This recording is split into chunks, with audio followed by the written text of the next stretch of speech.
Imagine you're trapped underground. The walls are cold, the air is thick, and somewhere ahead, just beyond the next turn, you hear it. You don't know which way is out. No one ever does. And if you run, you might only be going deeper and closer. Because in the centre of the labyrinth, something is waiting.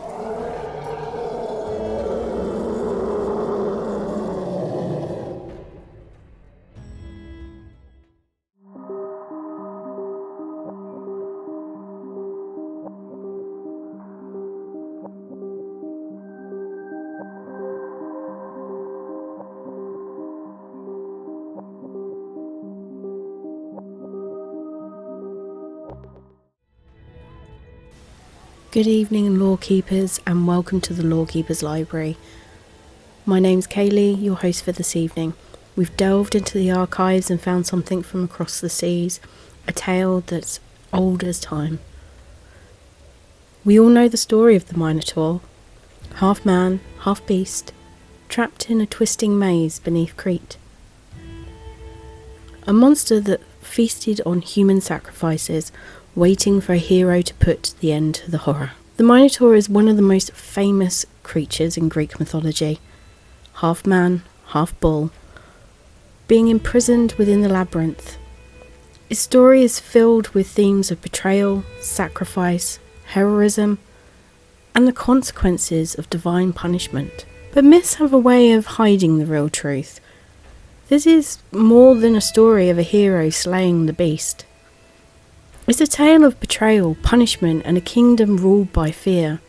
It's a reminder that no one deceives the gods without consequence. So how did a child born of a queen become a nightmare?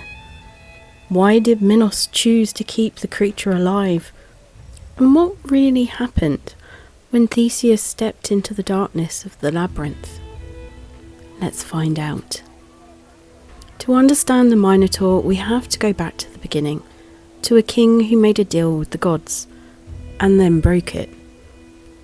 Long ago, in a sun-drenched land of Crete, there ruled a mighty king by the name of Minos. He was the son of Zeus and the mortal woman Europa, which granted him the divine heritage. But Minos did not rule uncontested. His brothers, Rhadamanthus and Sarpedon, also laid claim to the throne. Seeking to secure his right to rule, Minos prayed to Poseidon, the god of the sea, and made a sacred vow. Send me a sign of your favour, and I will sacrifice it to you in your honour. Poseidon, ever watchful, answered his prayer by summoning forth a magnificent white bull from the depths of the sea. Its hide gleamed like pearls, and its power was unmatched. It was a creature of divine majesty, meant to be sacrificed in gratitude. But Minos, overcome with greed and ambition, gazed upon the bull and thought, such a perfect animal should not be wasted on the gods. He deceived Poseidon, keeping the sacred bull for himself and sacrificing an ordinary one in its place, believing the god would not notice. Poseidon, of course, did notice, and his vengeance was slow but terrible. The gods never punished directly, not at first. Instead, they let consequences unravel slowly, painfully. And in this case, Poseidon's vengeance was so cruel as it was calculated.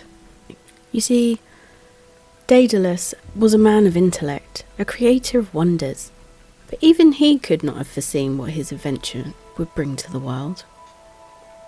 When Queen Pasiphaë realised that the curse of Poseidon would not fade, that the one unnatural desire planted in her mind would only grow stronger, she turned to the one man who could solve the impossible, Daedalus, the famed craftsman of Crete, the mind behind inventions so brilliantly bordered on magic.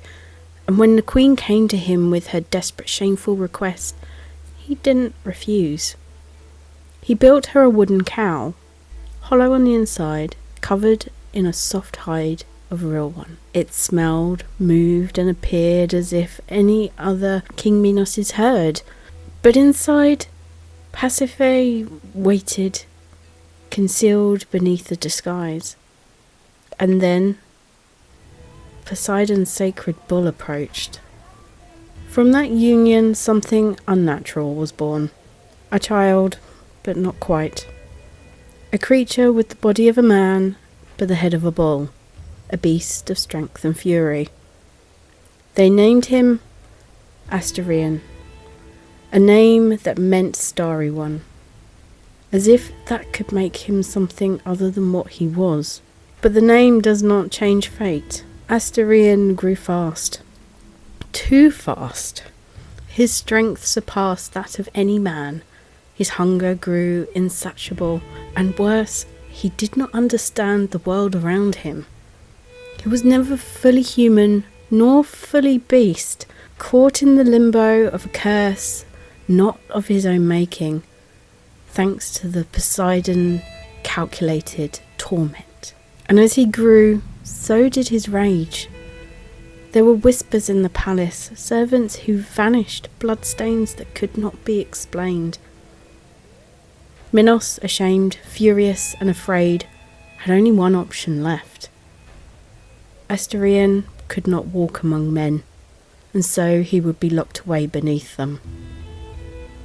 No one could control the Minotaur, not even his mother, not his king, and so Minos did the only thing he could think of.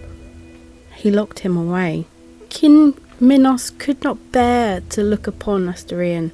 The creature was a reminder of the queen's disgrace, of Poseidon's anger, and of the king's own broken promise to the gods. But more than that, he was dangerous, too powerful, too uncontrollable. And so Minos called upon Daedalus once more. The king demanded something impossible, a prison without walls, a cage without bars, a place where Asterion could roam, but never escape.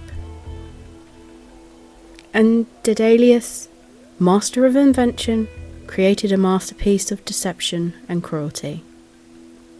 The Labyrinth, a twisting, endless maze of stone beneath the palace of Knossos. Its corridors coiled like the intestines of the living thing wrapped back upon themselves, leading only deeper, never outward. There were no doors, no clear paths, only confusion. Even Daedalus, its creator, would not even have been able to find his way out without a guide. And in its centre, where the light of day would never reach, they placed Asterion. Minos did not kill the creature. Perhaps he feared the wrath of the gods, or perhaps he saw another use for the beast, a secret weapon, a means to maintain his rule through fear. So Asterion was left to wander the twisting halls, growing older, hungrier, more savage. The cries of the lost echoed in the dark, and the labyrinth became more than a prison. It became a tomb.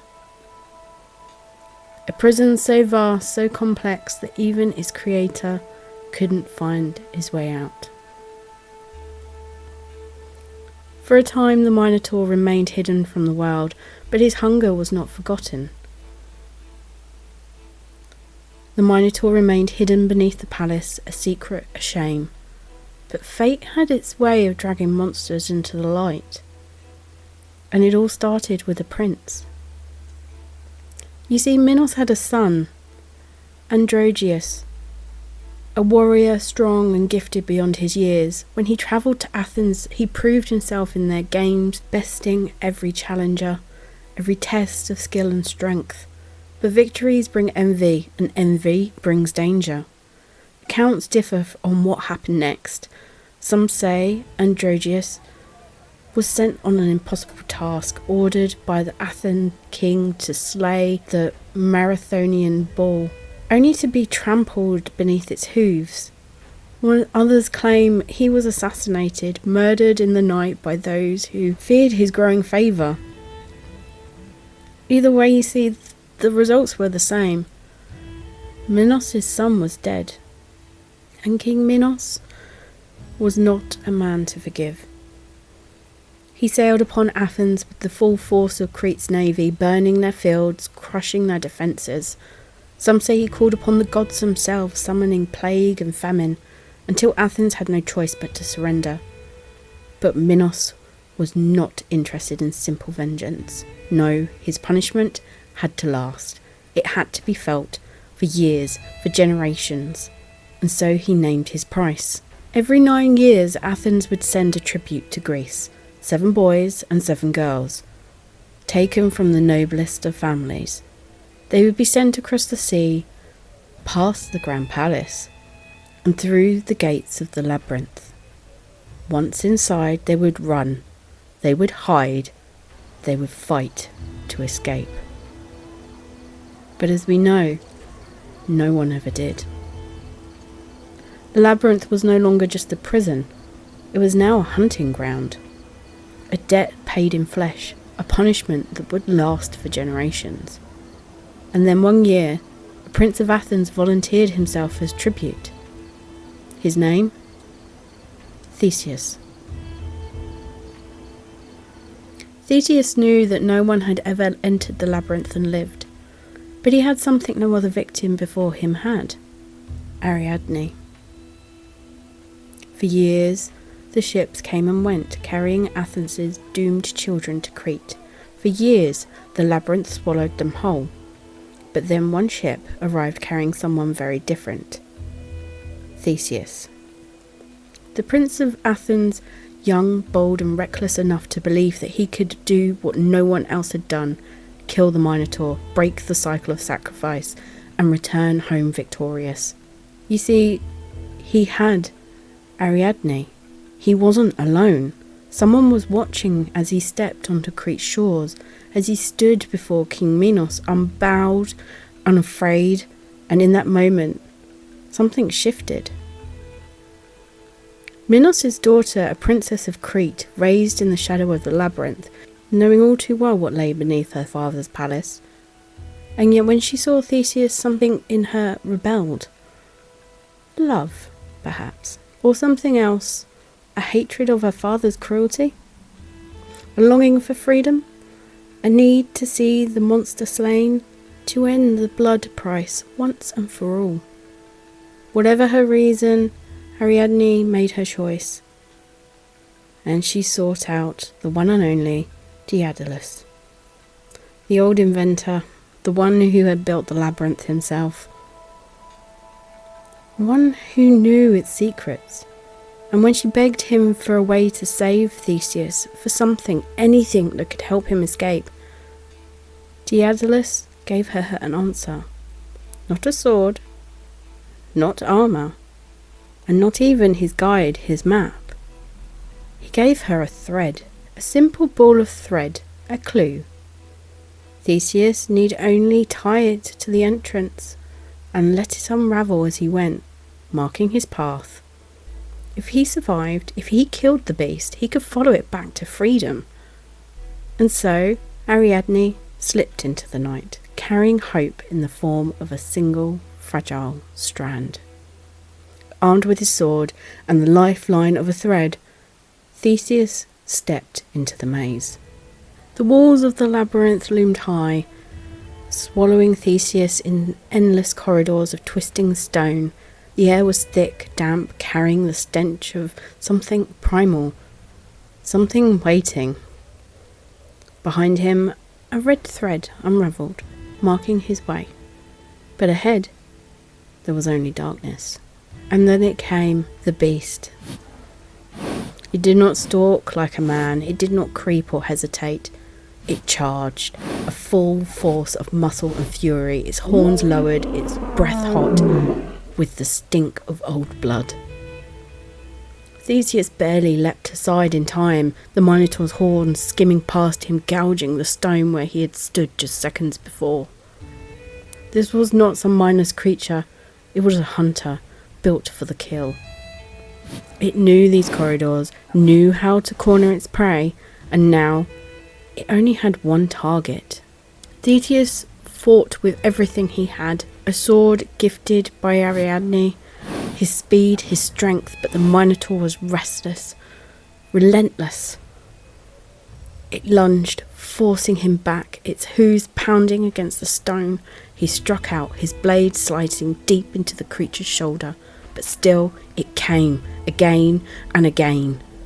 He dodged, barely keeping ahead of the Minotaur's furious attacks. It was stronger than him, faster, heavier. He could not win by force alone, so he waited. He bided his time. The beast bellowed, its massive frame heaving. Theseus watched, waiting for the charge, for the moment when the Minotaur would throw everything forward in one final desperate attack. And when it came, Theseus moved.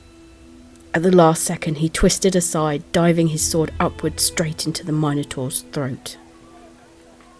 The creature staggered, blood poured from the wound, hot and thick. It let out one last shuddering breath before it collapsed, its body crashing to the ground. It was over. The hunter of the labyrinth, the monster that had devoured so many, lay dead. And Theseus, gasping, bloody, victorious, followed the red thread back toward the light. Then the Minotaur fell, and the labyrinth, his prison, his home, it grew silent. But Theseus was not finished. He followed the thread, leading himself and his fellow captives back to the world above. Theseus escaped, the Minotaur was dead, but the story doesn't end here. With the hero victorious, the monster slain, and the curse of the labyrinth broken. But as we know, myths are never that simple. You see, Theseus emerged from the darkness, leading the surviving tributes to freedom. He had done the impossible, ended the Minotaur's reign of terror, and beside him stood the one who had made it possible, Ariadne. She had betrayed her father, her home, her own people to save him, and for that, Theseus made a promise. He would take her with him, he would make her his queen. But promises are fragile things. On the island of Naxos, as Ariadne slept, Theseus and his men boarded their ship and sailed away, leaving her behind. Why? Some say he had tired of her. Others claim a god, Dionysus, the wild and unpredictable, had claimed Ariadne for himself. Whatever the truth, she woke up to find herself alone, abandoned on foreign shores. But even the gods have a sense of irony. Theseus, in his haste, in his grief, or perhaps his guilt, forgot to change the sails of his ship. When he had set out for Crete, his father, King Aegeus, had told him to hoist white sails on his return if he was victorious. If he failed, if he died, the ship would bear black ones. And so, as Theseus' ship approached Athens, black sails fluttered in the wind. Aegeus, watching from the cliffs, saw only tragedy. Believing his son to be dead, he cast himself into the sea, his grief swallowing him whole. The waters where he fell still bear his name, the Aegean Sea. Theseus had slain the Minotaur. He had ended the tribute, freed his people, and yet in the end, his victory came at a cost. Because myths, like the labyrinth itself, always twist back upon themselves, leading them somewhere darker than we always expect. The Minotaur's story has fascinated scholars for centuries, with various interpretations. The creature's existence stems from Minos' defiance of Poseidon, showing the gods' harsh consequences of human arrogance. Theseus, a symbol of rationality and heroism, slays the Minotaur, representing primal chaos and barbarism. Some scholars suggest the labyrinth represents self-discovery, with Theseus navigating his own fears and emerging victorious.